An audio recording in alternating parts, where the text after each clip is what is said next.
बतावन इनकर बारात ऐसे गई, इनकर बारात ऐसे गई। चालू बा वीडियो। जय हिंद, वंदे मातरम, भारत माता की जय। राष्ट्रवाद की बात प्रहार के साथ पर आप सभी का हार्दिक स्वागत है। दोस्तों, कल से ही एक विषय बहुत ही जोर पकड़ लिया है। लोकसभा में राहुल गांधी ने कहा कि हमें जो भी कर दो आप लोग, हम जातिगत जनगणना करा के रहेंगे, जातिगत जनगणना करा के रहेंगे। अब राहुल गांधी चाहे पत्रकार हों, चाहे जज हों, चाहे आर्मी के लोग हों, चाहे पुलिस पर्सनल हों, चाहे गवर्नमेंट के सर्वेंट हों, सबसे जाति पूछते हैं। तो कल जैसे उन्होंने कहा कि जातिगत जनगणना कराएंगे, तो अनुराग ठाकुर ने उठ के कहा कि जिसको खुद की जात का पता नहीं, वो जातिगत जनगणना की बात करता है। इस पे पूरे कांग्रेसियों को मिर्ची लग गई। अब इसमें मिर्ची लगने की क्या बात है? अनुराग ठाकुर ने किसी का नाम तो लिया नहीं। उन्होंने कहा जिसकी खुद की जाति का पता नहीं, वो जातिगत जनगणना की बात करता है। तो मैं भी एक देश का नागरिक होने के नाते मैं पूछना चाहता हूँ, मैं भी पूछने का हक रखता हूँ राहुल गांधी से कि आप पहले अपनी जाति बताओ, आप किस जात के हो। जातिगत जनगणना के लिए आप पूरे भारत में घूम घूम के कहा मैं जातिगत जनगणना कराऊंगा, मुझे आप सत्ता में आने दो, मगर देश की जनता ने आपको तो भी नहीं आने दिया। मतलब आप जातिगत जनगणना जिसकी कराना चाहते हो, वो लोगों ने आपको आने नहीं दिया। क्यों? कि जब आपकी सरकार 2011 में थी, यूपीए 2, और उस समय करोड़ों रुपए खर्च करके जातिगत जनगणना हुआ था पूरे देश में, उसको सार्वजनिक क्यों नहीं किया गया? पहला शब्द। दूसरा शब्द कि अगर कर्नाटक सरकार ने 2011 से 2013 के बीच में जातिगत जनगणना कराया था, तो आज तो वहाँ पे आपको ओपन करने में 1 सेकंड नहीं लगेगा, सब किया हुआ है, केवल ओपन करने की ज़रूरत है। आपकी सरकार है, वहाँ पे जातिगत जनगणना हुआ है, उसको आप सार्वजनिक कर दो। तीसरी बात कि आप कहते हो कि बिहार में जातिगत जनगणना हुआ तो नीतीश कुमार ने कराया, नीतीश कुमार ने सार्वजनिक किया, उस पर पूरे देश को, भारतीय जनता पार्टी या अन्य दलों को कोई आपत्ति नहीं हुई। अगर आप कर्नाटक में जातिगत जनगणना करा के रखे हो तो उसको सार्वजनिक करने में आपका क्या जाता है? दूसरी बात कि आपकी सरकार तेलंगाना में है, आपकी सरकार हिमाचल प्रदेश में है, इन दोनों राज्यों में आप रहे हो, जातिगत जनगणना करा दो। जैसे आपने कहा था कि अगर मैं आया तो मुझे खटाखट हर महिलाओं को 8,500 रुपये दूंगा। तो आपकी सरकार 3 राज्यों में है और झारखंड में और तमिलनाडु में आपकी सहयोगियों की सरकार है, तो 5 राज्यों में आप 8,500 रुपये खटाखट देते नहीं हो। केवल भ्रमित करके लोगों का वोट लेने के लिए आप बैकडोर से सत्ता में आने की बात करते हो। दूसरी बात, जात न पूछो साधु की, पूछ लीजिए ज्ञान।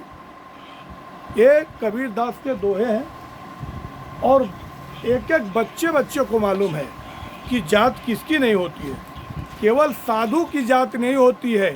जात न पूछो साधु की, पूछ लीजिए ज्ञान, और मोल करो तलवार की, पड़ा रहन दो म्यान। म्यान में पड़ी हुई तलवार का मोल कीजिए, बाहर निकाल के मोल मत कीजिए। और साधु की जात पूछिए, साधु की जात मत पूछिए, उसका ज्ञान पूछिए कि आप साधु हो, आपके पास ज्ञान क्या है। सज्जन व्यक्ति के पास ज्ञान, सज्जन व्यक्ति ज्ञान से जाना जाता है। और राहुल गांधी के पास क्या ज्ञान है कि आज संसद की मर्यादा भंग करते हो। आज कोई अनपढ़ भी, अशिक्षित भी होगा तो टी शर्ट पहन के जींस पहन के नहीं आता संसद में।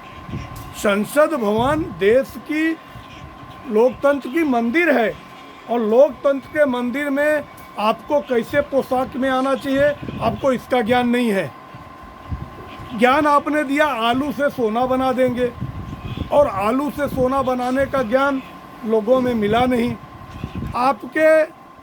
आपके गृह मंत्री थे कि गमले में, आपके कृषि मंत्री थे शरद पवार जी की बेटी सुप्रिया सुले गमले में करोड़ों रुपए उगा लेती थी, और सबसे ज़्यादा आरएफ किसान उस समय महाराष्ट्र में आत्महत्या किए थे।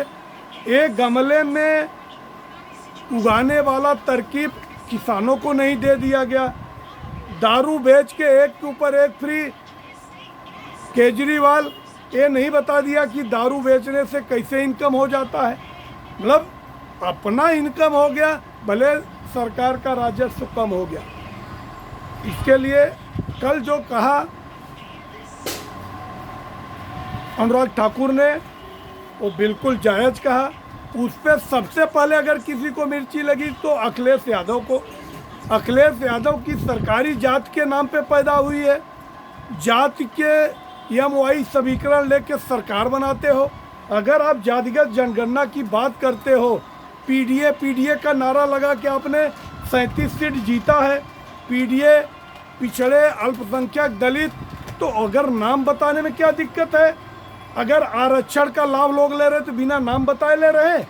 जिसको आरक्षण मिलता है उसको नाम के हिसाब से मिलता है। किसी ब्राह्मण को क्यों नहीं आरक्षण मिल जाता? किसी क्षत्रिय को आरक्षण क्यों नहीं मिल जाता? किसी बनिया को क्यों नहीं मिल जाता है? किसी कायस्थ को क्यों नहीं मिल जाता है? आरक्षण उसी को मिलता है जो जातियों के नाम पे है, जो दलित है, जो पिछड़े हैं, जो अल्पसंख्यक है, वो उसका लाभ लेते हैं।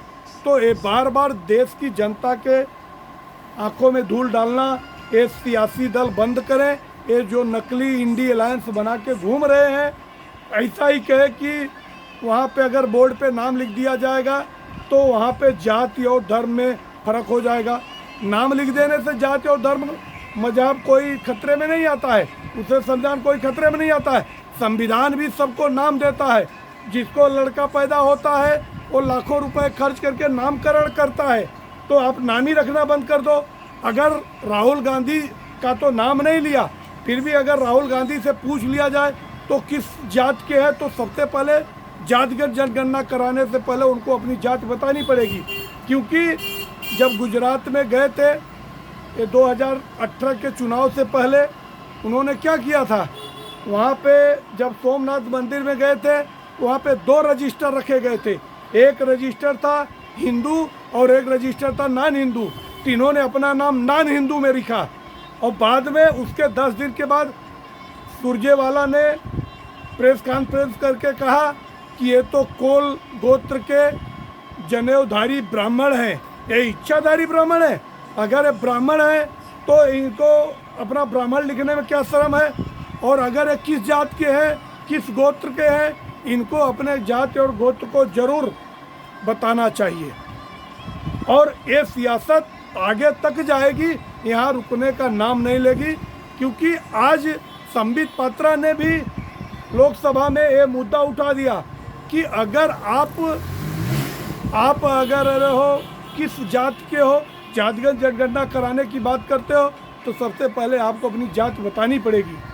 तो इसके लिए मेरा ये मांग है कि राहुल गांधी या उनके जो भी चट्टे बट्टे जितने उनके घूम रहे हैं इकोसिस्टम वाले, उनको राहुल गांधी की, सोनिया गांधी की जात जरूर बतानी चाहिए।